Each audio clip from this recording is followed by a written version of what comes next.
Imagine a seguinte cena: você está na sua própria casa, tentando criar seus filhos com amor e respeito, quando de repente alguém decide que sabe mais sobre sua família do que você mesma. Essa não é uma história fictícia, é a realidade de milhares de mães que enfrentam a invasão de limites por parte de sogras que se acreditam donas da verdade absoluta. E hoje eu quero compartilhar com você um relato que vai fazer você repensar até onde pode chegar a interferência familiar quando não há respeito mútuo. Tudo começou quando meu marido, Igor, precisou viajar a trabalho por 2 semanas. Normalmente, sua mãe, Ludmila Mikhailovna, se comportava com certa contenção na presença dele.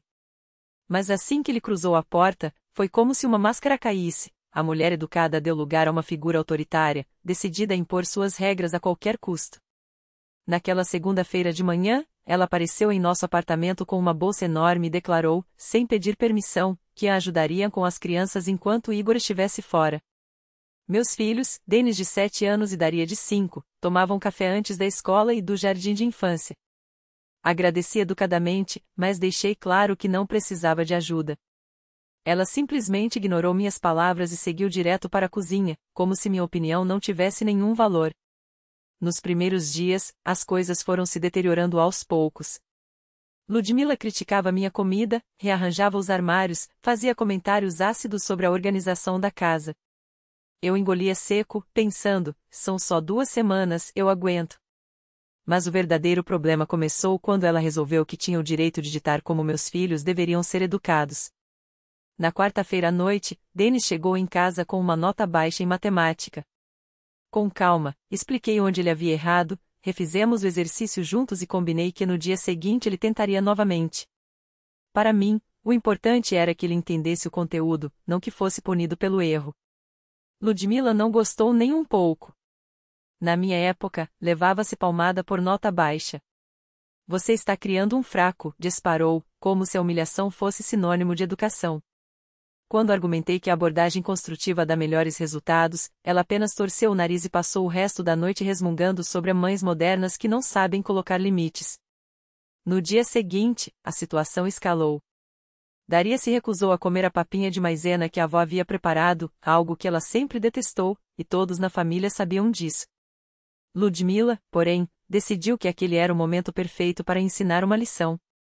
Come o que está no prato ou fica sem jantar, ordenou, como se fosse uma questão de princípios e não de respeito às preferências de uma criança pequena. Quando tentei explicar que ela tinha aversão àquele alimento e ofereci fazer um omelete, Ludmila se exaltou, você está estragando essa menina. Na vida real, ninguém vai fazer omelete só porque ela fez birra. Daria começou a chorar, e eu a abracei, enquanto minha sogra me encarava com um ódio que parecia crescer a cada segundo. Mas o pior ainda estava por vir. Na sexta-feira, depois de Denis terminar a lição de casa, ele pegou seu tablet para jogar, algo que combinamos com Igor, uma hora de diversão após as obrigações. Ludmila arrancou o aparelho das mãos dele com uma violência que me deixou estarrecida. Chega dessas bobagens. Pega um livro e vai ler, berrou, como se estivéssemos cometendo um crime. Denis, confuso, pediu de volta seu tablet, e eu intervim, ele cumpriu o combinado, Ludmila. Uma hora de jogo não vai arruinar a vida dele. A resposta? Um olhar de puro desprezo. Você quer que ele vire um zumbi? Passar o dia todo olhando para telas? Quando reafirmei que nós, como pais, estabelecemos essas regras, ela foi taxativa, enquanto eu estiver aqui, as coisas serão do meu jeito. Sou a avó e sei o que é melhor para eles. A partir daí, a convivência se tornou insuportável.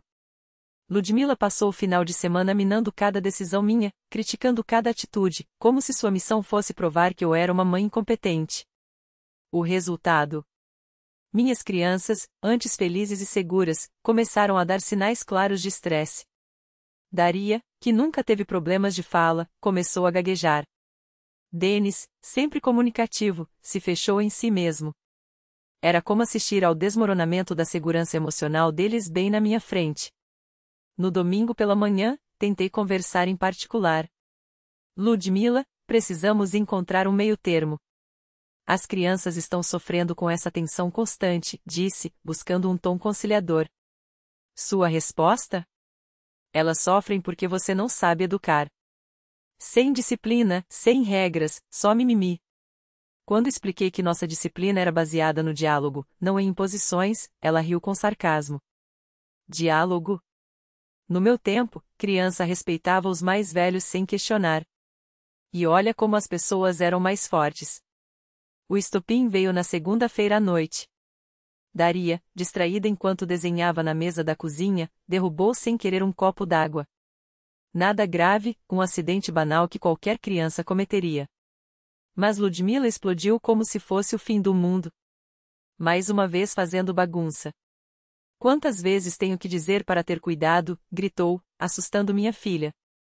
Enquanto eu limpava a água e tranquilizava Daria, não tem problema, querida, da próxima vez toma mais cuidado, Ludmila perdeu o controle. É assim que se educa? Sem consequências. Ela precisa ser punida para aprender. Punida por quê? Perguntei, incrédula. Por ser descuidada. Por não prestar atenção. Quando expliquei que crianças são naturalmente desastradas e que não havia malícia naquele gesto, ela foi além. Você é que a estraga. Por isso ela se acha no direito de fazer o que quer. Daria chorava nos meus braços, e eu tentava acalmá-la, enquanto Ludmila exigia que a menina fosse posta de castigo no canto. Isso não vai acontecer. Ela não fez nada de errado, afirmei com firmeza. Foi então que ela cruzou a linha do irreparável. Eu sou a avó e você tem que me obedecer. A discussão estava ficando feia demais, e as crianças, já abaladas, não precisavam presenciar aquilo. Pedi que deixássemos a conversa para depois, quando elas estivessem dormindo. Mas Ludmila não recuou. Vamos discutir agora mesmo. Calha a boca e não me diga como criar meus netos. A frase doeu como uma facada. Senti a raiva ferver dentro de mim, mas tentei me controlar. Esta é a minha casa, e peço que não grite na frente das crianças. Sua resposta foi um sorriso amargo e venenoso. Sua casa? Meu filho é que pagou por ela. Você não passa de uma hóspede aqui. Foi a gota d'água. Chega, Ludmila. Saia da minha cozinha. Preciso acalmar meus filhos, ordenei, com a voz trêmula de contenção. Ela avançou na minha direção, os olhos injetados de fúria. Sua cozinha, repetiu, como se a palavra a ofendesse. E então, diante dos olhos apavorados de Denis e Daria, ela fez algo que jamais imaginei que uma avó fosse capaz, levantou a mão e me deu um tapa no rosto. O mundo parou. Daria soluçava desesperadamente nos meus braços. Denis gritava, paralisado de terror. E eu, com a face ardendo, encarei aquela mulher que, em um segundo, havia destruído qualquer resquício de respeito que eu ainda pudesse ter por ela. Aquele gesto não era só uma agressão contra mim, que era uma violência contra a segurança da minha família, contra o amor que eu tentava construir todos os dias. Nesse momento, soube que algumas coisas não têm volta. E que, quando se trata de proteger seus filhos, não há espaço para negociação. Coloquei Daria suavemente no chão, virei-me para Lyudmila Mikhailovna e falei baixo, mas com uma clareza que cortava como lâminas. Acaba de bater numa mãe, na frente dos seus filhos, dentro da sua própria casa, por defender as crianças das suas agressões. Ela gaguejou, tentando justificar-se, eu não queria. Mas não havia desculpa que apagasse aquele gesto. Você ultrapassou todos os limites. Pegue suas coisas e saia da minha casa. Agora. Os olhos dela se arregalaram, como se só então compreendesse a gravidade do que havia feito. Mas eu vou já, e eu vou embora. Não esperei. Peguei Denis e Daria pela mão e os levei para a sala, longe daquele veneno. Eles choravam, os ombros tremendo, os rostos vermelhos de medo e confusão. Apertei-os contra mim, sussurrando que tudo ficaria bem, que a mamãe estava ali, que ninguém mais os assustaria. Enquanto isso, os ruídos da cozinha ecoavam como marteladas, ela juntava suas coisas com mãos trêmulas, à pressa de quem sabe que não há volta. 20 minutos depois, apareceu na porta da sala com uma bolsa pendurada no ombro. O rosto, antes contorcido pela fúria, agora era uma máscara de desespero. Eu me precipitei. Vamos esquecer isso, por favor. Olhei-a nos olhos, firmes como aço. Não. Saia. Mas as crianças, meus netos. Você deveria ter pensado neles antes de levantar a mão para a mãe deles. Ela tentou dizer algo mais, mas meu dedo apontado para a saída foi resposta suficiente. A porta bateu atrás dela com um estalo final. A noite inteira foi dedicada a reconstruir o que ela havia destruído em segundos. Contei histórias até as vozes dos pequenos ficarem sonolentas, preparei seus pratos favoritos como se fossem um antídoto contra o medo, brinquei até que os risos, mesmo forçados, voltassem a ecoar pela casa. Mas via nos olhos deles que a cicatriz estava lá. Dennis, que antes corria para abraçar a avó, agora se encolhia ao menor ruído mais alto. Daria, que adorava desenhar para ela, escondeu os lápis como se fossem armas perigosas. Antes de dormir, Dennis me olhou com uma seriedade que não cabia em seus 7 anos. Mãe, a vovó não vai mais nos machucar? Apertei sua mão pequena na minha. Não, meu sol. Nunca mais. E então, com a inocência cruel das crianças, e o papai não vai ficar bravo porque você mandou ela embora? Sorri, mesmo com um nó na garganta. O papai nos ama e nos protege. Ele vai entender. No dia seguinte, enquanto as crianças estavam na escola e na creche, a campainha soou como um aviso. Abri a porta e lá estava ela, Lyudmila Mikhailovna, ajoelhada no corredor do prédio, as lágrimas sulcando o pó compactado no linóleo, a maquiagem borrada como uma pintura abstrata de arrependimento. Me perdoe, por favor. Não sei o que me deu. Eu nunca bati em ninguém, juro. Os vizinhos espiavam pelas frestas das portas, ávidos por drama, mas eu só via uma mulher quebrada, confrontando o peso de suas próprias mãos. Levante-se, Lyudmila Mikhailovna. Entre. Ela obedeceu, enxugando o rosto com as costas da mão, as palavras saindo entre soluços. Não dormi a noite toda. Sei que estive errada. Você é uma boa mãe, eu sempre soube disso. Só achei que estava fazendo o melhor. Sentei-me à mesa da cozinha, indicando a cadeira à sua frente. O melhor não inclui violência. Nem gritos. Nem humilhação. Ela baixou a cabeça. Tenho medo que Igor me odeie quando souber. Medo que você nunca mais me deixe ver os netos. Olhei-a fixamente. E ontem, quando me bateu, você pensou nisso? O silêncio que se seguiu foi uma confissão. Estava com raiva. Achava que você os estava criando fracos, que eles precisavam ser mais duros. Lyudmila Mikhailovna, vamos deixar uma coisa clara, nesta família, as regras de educação são decididas por mim e por Igor. Você pode dar sua opinião com respeito, sem imposições, mas a última palavra é nossa. Se não gostar, lide com isso em silêncio. Ela sentiu, os dedos torcendo o lenço até ele ficar molhado. Entendo. Ontem não foi só você que machuquei, foi eles. Eles me viram fazer isso. As lágrimas voltaram, mais fortes. Meu Deus, o que eu fiz? Se ela realmente se arrependia, precisava provar. Se quer mesmo ser perdoada, isso nunca vai se repetir. Sem gritos, sem mãos levantadas, sem tentar ditar como as coisas funcionam aqui. Juro. Prometo. Bom. Então vamos tentar reconstruir isso, devagar. E sob minha supervisão. Ela aceitou, como quem agarra um salva-vidas depois de quase se afogar. 3 dias depois, Igor voltou da viagem de trabalho. Contei tudo. A princípio, ele não acreditou minha mãe? Nunca, até que mostrei as imagens da câmera de segurança na entrada, que capturaram o suficiente, o empurrão, o tapa, o rosto de Daria congelado de terror. O ar saiu dos pulmões dele como se tivesse levado o golpe. O diálogo que se seguiu entre mãe e filho foi o mais duro que já presenciei.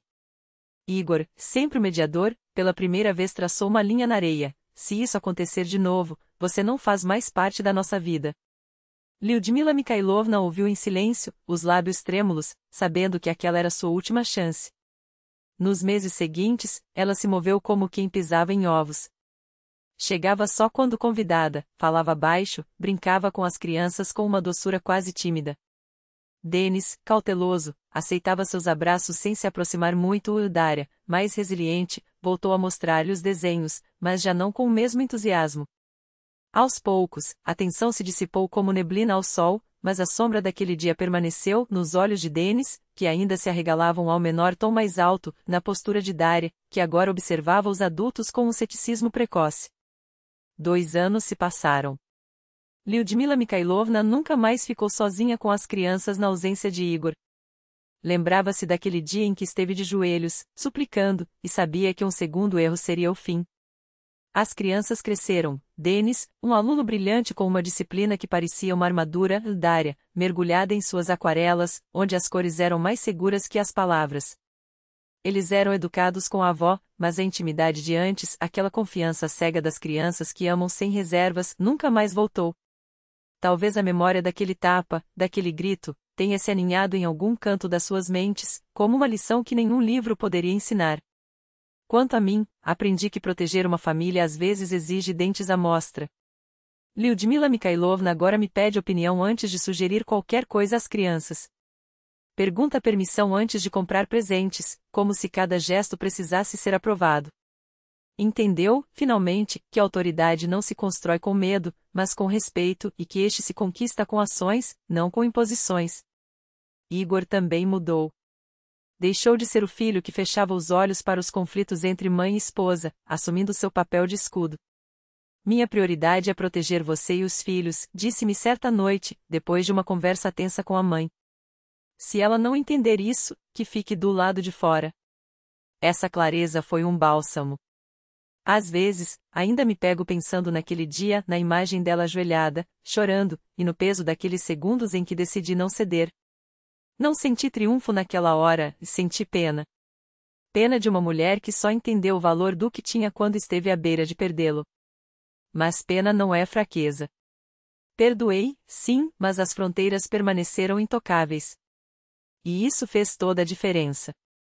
Hoje, quando olho para trás, vejo que aquele conflito era inevitável. Lyudmila Mikhailovna passará a vida inteira como a matriarca inconteste, e de repente teve que dividir o espaço com uma outra mulher, esta mulher, que não se curvava às suas vontades. Precisava daquele abalo sísmico para entender que os tempos eram outros, que sua voz agora era apenas uma entre muitas. As crianças não falam mais naquele dia, mas vejo nelas uma sensibilidade aguçada para injustiças, uma cautela que, embora triste, pode ser uma armadura. Talvez não seja ruim que tenham aprendido cedo que o amor não justifica tudo, que há linhas que, uma vez cruzadas, mudam tudo para sempre. Semana passada, Lyudmila Mikhailovna me confessou, com voz trêmula, que aquele dia foi o maior aprendizado de sua vida. Aprendi a ouvir, não só a falar, disse. A entender que ser avó não é ter poder, é ter responsabilidade.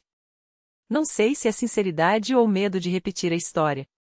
Mas, no fim, pouco importa. O que vale é que, em nossa casa, o respeito não é negociável, e isso, sim, é um legado que vale a pena deixar para Denis e Dária. A paz que temos agora não é perfeita. Ainda há tensões, mal-entendidos, cicatrizes que coçam de vez em quando. Mas é uma paz honesta, construída sobre verdades difíceis e escolhas corajosas. E, no final das contas, é isso que faz uma família não apenas sobreviver, mas florescer.